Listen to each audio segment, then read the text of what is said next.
Did you see that programme last night, the Panorama programme, The Dark Side of Ballet? Well, I've had lots of conversations about that today because I was a ballet and contemporary dancer professionally, and I did it most of my life from being 8 I think is when I started, to 28 when I retired from performing.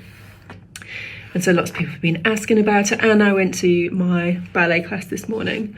So I spoke to the group, we spoke together. The ballet teacher went to the Royal Ballet School, one of the main schools that was mentioned in the programme, and we're talking about her experience, which unfortunately did involve some misplaced words, which resulted in anorexia and lots of strife, lots of trouble down the line, which still affects people. It affects people for the rest of their lives, because these are children we're talking about. Children are being spoken to like this and bullied and pressured into doing certain things. And I was asked about my experience. Now, I was never a classical ballet dancer. I grew up in a little mining village. We didn't have that kind of pressure. I did go to a private dance school, and she was an amazing ballet teacher, but she told me really early on, when I had gone through puberty, so about 11 or 12, that I would never make it as a ballet dancer because I had big breasts.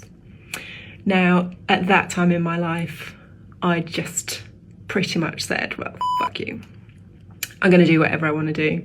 You're not going to tell me what I am able to do. I'm going to choose for myself and my life, mainly because my home life wasn't particularly safe or positive. So I did escape to ballet classes, and that was a preferential place. It was my preferred place to be. So I mostly lived at that dance school with her. So I just accepted whatever she said, went, yeah, whatever. I have worse things to contend with at home. So you can say whatever you want. I'll do me. You get on with you. So it didn't affect me in that kind of way. I did bind my breasts from that day forward.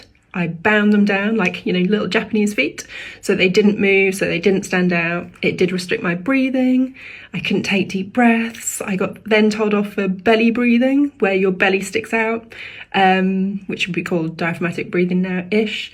All of those things. But that's one experience where things were said, and it did have an effect, but probably not as bad as anyone else that I've heard about today.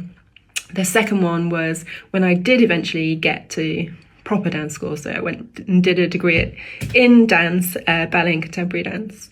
In my first year, I went wild because it was my first experience living away from home. I drank all the time because I could. No one was going to stop me. So, and I worked in pubs and clubs and bars and all this kind of stuff. So I had full access to lots and lots of alcohol. And I obviously put on weight because alcohol is lots of calories. And so I was brought in to the head of year, the ballet master's office, and he did ask, what has happened to your body? What have you done? Like, ooh. And I wasn't going to tell him that it was booze, because obviously that's quite embarrassing. And I can't remember what I said. But anyway, I think I just stayed pretty silent while he told me that I'd never get a job if I was that size, that it's not healthy to be that size. I was definitely not even a size 8 at that point. I was naturally, well, not naturally, I was about that time normally about 7.5 stone. So definitely underweight, but I had put weight on through drinking booze. So he just gave me a lecture about all this different stuff to do with, I need to be smaller to be able to work. And so I did start taking laxatives. So I didn't stop drinking, didn't stop eating bad food. So instead of putting the weight on from that food, I used to expel it. So I went and got laxatives, and I did that for about a year. Every night before I went to bed, drunk, take laxatives. In the morning, they would be effective. And I maintained my weight. I didn't lose weight by doing that. I maintained my weight. And it wasn't until about a year later after doing that where I didn't feel very good that I stopped. But it was my choice, and no one told me, no one found out really about that. So that's pretty much my experience of dance schools. And it's not that much different when you get out into the real world, into performing. Obviously, you need to be able to fit into the costumes that they've fitted to you at the beginning of a contract, the middle and the end of the contract, so your weight can't change. I know Lizzo got into lots of trouble about saying that her dancers can't change weight during.